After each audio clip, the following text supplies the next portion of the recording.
So sisters and brothers, if you have a question, now for the sisters who may not want to speak in public, again, you see, let's talk about some of our traditions. You know, you say, oh, why don't you allow sisters to speak in public? It's not a matter of allowing.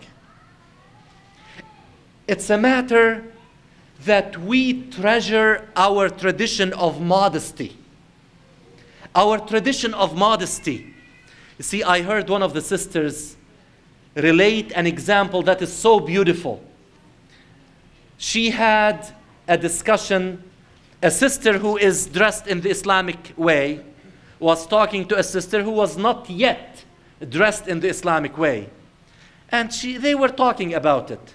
So she said to her, if you want to give a nice gift to somebody, what do you do to it before you present it to that somebody? She said, I wrap it nicely. I put a nice decoration, nice wrap on it, and then I give it like that. So she said to her, and our sisters are like those beautiful treasures, those beautiful gifts that can only be, or they can be unwrapped for that special person. So there has to be that special person. No one else has the right to see that treasure. Because when you have a treasure, you like to cover it. So this is just an example. So it is not a matter of allowing or not allowing.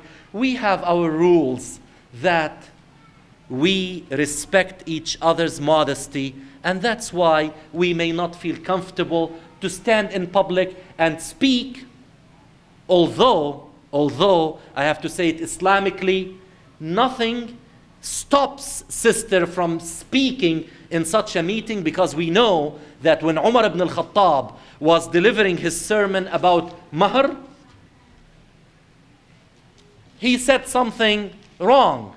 So one of the sisters sitting in the back, exactly as we are sitting now, stood up and she said, Ittaqillaha ya Umar. Fear Allah, O Umar. And he said, what do you want, oh sister? So she told him. And then he paused a little bit and he said, Sadaqat al-mar'atu wa akhta'a Umar.